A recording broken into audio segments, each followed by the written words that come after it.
जब दिन रात सिर्फ एक धर्म विशेष के नाम पर गंदगी उगली जाए या फिर एक धर्म के नाम पर देश को गुमराह किया जाए, जनता को गुमराह किया जाए, तो कुछ ऐसी ही खबरें निकलकर सामने आती हैं। क्योंकि जब पढ़ाई लिखाई इन तमाम मुद्दों पर आवाज उठाने वालों को भी देशद्रोही बता दिया जाए, जब उन्हें भारत को स्थिर करने की साजिश करने वाला बता दिया जाए, कुछ लंपटों की फौज को छोड़ दिया जाए जिन्हें खुद देश का इतिहास ना पता हो, तो ऐसी ही खबरें आती हैं। कौन सी खबरें?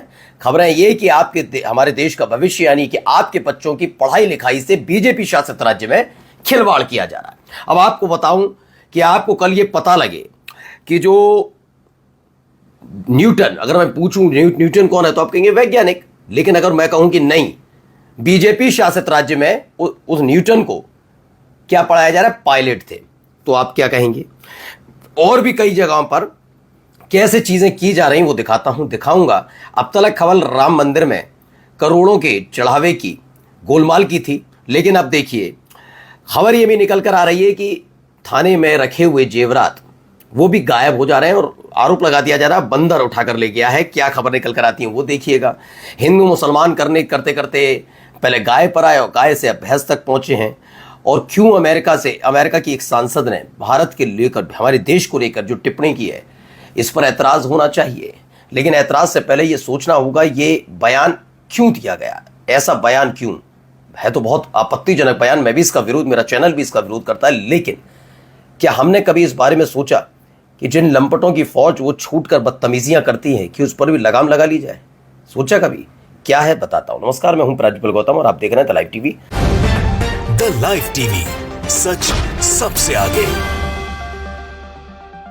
सबसे पहले जरा ये खबर देखिए, इसमें एक खबर निकल कर आई है, ये उड़ीसा में आप मालूम है कि नवीन पटनायक की जब तक सरकार थी ऐसी खबरें नहीं आती थी, लेकिन अब उड़ीसा में बीजेपी की सरकार आ गई है। पढ़े लिखों की, बहुत अत्यधिक पढ़े लिखों की सरकार है, जिनको खुद इतिहास नहीं मालूम, लेकिन इतिहास पलटने की जल्दबाजी रहती है। अब खबर यह है क्लास 1 से लेकर 8 तक की सरकारी किताबों में उड़ीसा सरकार जरा देखे क्या कर रही है। पढ़िए, सरकारी किताबों में 1678 गलतियां मिली हैं। मतलब सोचिए आपके बच्चों को क्या पढ़ाया जा रहा है, आप खुद सोच लीजिए। और ये अभी तो एक ही जगह का है, कई और जगह चेक कर लिया गया तो ऐसे ही निकलेगा कि खुद पढ़े लिखे नहीं। डिग्री मांग ली जाए तो अदालत पहुंच जाते हैं, हम डिग्री क्यों दिखाएं। हाँ, दूसरों के कागज चेक करने के बड़े शौकीन हैं। वैज्ञानिक न्यूटन को महान पायलट बताया गया। इसमें न्यूटन को हर कोई जानता है न्यूटन कौन है, लेकिन सोचिए उन्हें महान पायलट बता दिया। कर्नाटक विधानसभा की तस्वीर उड़ीसा विधानसभा की बताई गई। बच्चा क्या सीख रहा होगा सोचिए।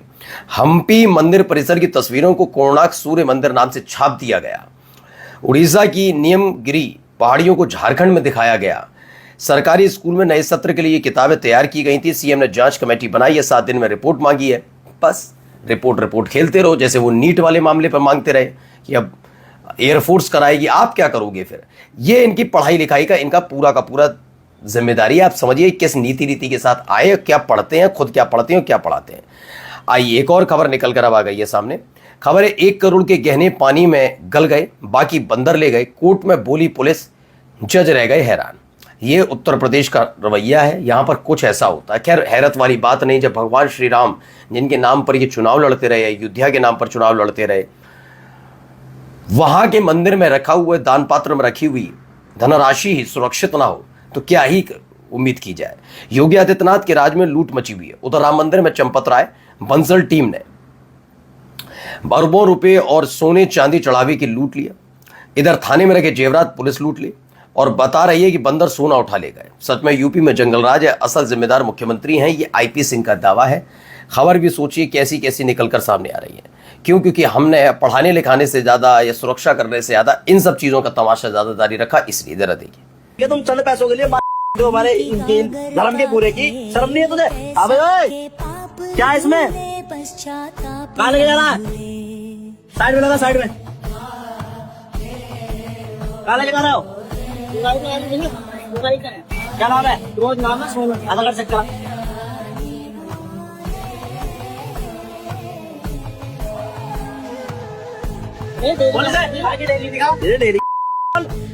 आगे भागे ले जाते हो कौन पूरा? तुम्हारा बाप का राज चल रहा। ये क्या हाल है? देखिए क्या है बोला? ऐसे डेली में किए हैं। अबे डेली में क्या एक पे एक क्यों लेके जा रहा? पर्चा दिखा, पर्चा दिखा। डेली में पर्चा दिखा। अरे दे दे पे क्या कर इसका? बाबूजी हमारी भाई क्या प्रूफ है देना? गाली गलौज कीजिए, ये तमाम चीज़ें कीजिए। पहले गाय की रक्षा होती थी, अब भैंस की भी रक्षा होने लगी क्या? इनको ठेकेदार किसने बनाया? क्या ये आरटीओ, क्या ये थानेदार है, क्या ये कलेक्टर? नहीं। यूपी पुलिस बताए किस हक से इतनी अकड़ दिखा रहा है। शायद पुलिस इनको सुधारने का काम सही ढंग से नहीं कर रही, इसलिए इन चिंटुओं के हौसले बढ़ते जा रहे हैं। और यही एक वजह है कि ऐसी खबरें निकलकर सामने आती हैं। खबर क्या? ये देखिए, मैं खुद आपत्ति जताता हूं। भारत नरसंहार के 8वें चरण में पहुंचा यूएस सांसद ने, यानी अमेरिकी सांसद ने जहर उगला है। बिल्कुल, मैं भी यही शब्द बोलूंगा, जहर उगला, बिल्कुल। लेकिन जो जहर अभी ये उगल रहा था, इसके खिलाफ कार्रवाई कर ली जाती तो किसी देश की इतनी औकात हैसियत हो जाएगी? बोलते कोई अमेरिकन सांसद हमारे खिलाफ बोल पाएगा? कोई नहीं। लेकिन हमें नहीं, क्योंकि अमेरिकन सांसद को भी पता है कि उन्हीं के देश के राष्ट्रपति ने जब हमारे देश को नरक कह दिया, फर्क नहीं पड़ता। हाँ, मुसलमान कुछ ना करें, मुस्लिम नाम होगा तो उसके खिलाफ टूट पड़ेंगे, और ऐसे लंपटों पर कार्रवाई नहीं। अमेरिकन सांसद इल्हान उमर ने मुस्लिम समुदाय के मुद्दों पर बातचीत करते हुए कहा कि भारत से आ रही रिपोर्ट के मुताबिक वह नरसंहार के 8वें चरण में पहुंच चुका है।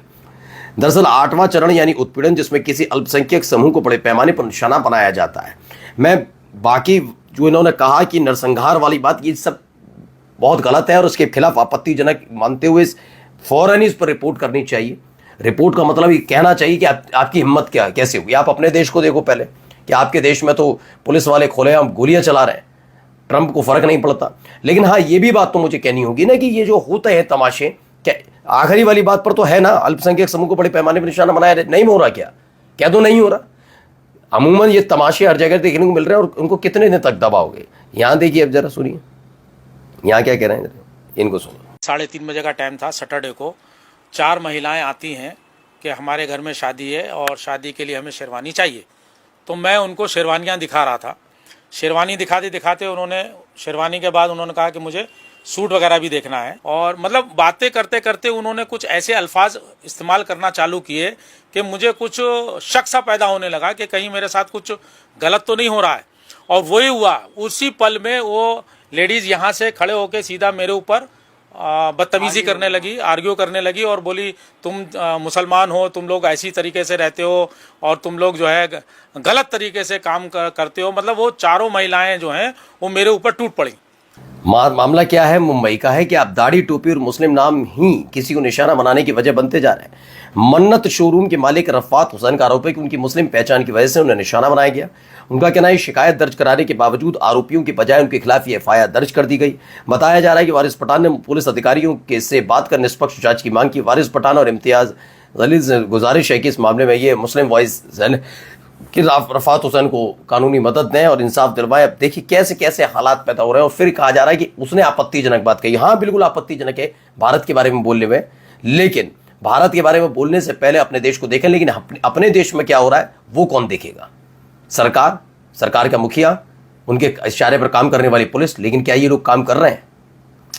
अब आइए जरा एक खबर के बारे में बताया गया है। मैं वैसे इन सब चीज़ों को लेकर ज़्यादा बोलता नहीं हूँ, लेकिन जब आप छीटा कसी राहुल गांधी पर दूसरे लोगों पर करेंगे तो ये भी पूछा जाएगा। ज़रा ये देखिए, रवि किशन है, इनके जूते हैं जिसकी कीमत तकरीबन 16,499 रुपये। बताइए, जूते नहीं, माफ़ी चाहूँगा, सिर्फ एक का स्लीपर टाइप के हैं, वो ही उनको लेकर बीजेपी सांसद रवि किशन शुक्ला के इस जूते में नजर डालिए। 16,500 का ये मिलता है। आपको जानकर हैरानी होगी, ये जूता गाय और बछड़े के चमड़े का प्रयोग करके बनता है, जिसके कारण बहुत आरामदायक और चिकना होता है। ये दावा किया जाता है कि ऐसा है। अब इस पर तो सवाल उठना है। 16,000 नहीं, मैं कह रहा हूँ आज़ादी है, 16 लाख का पेन है। लेकिन जब दूसरों को ज्ञान की पंजीरी बांटते हैं ये लोग, तो समझना तो इन्हें भी पड़ेगा। नमस्कार।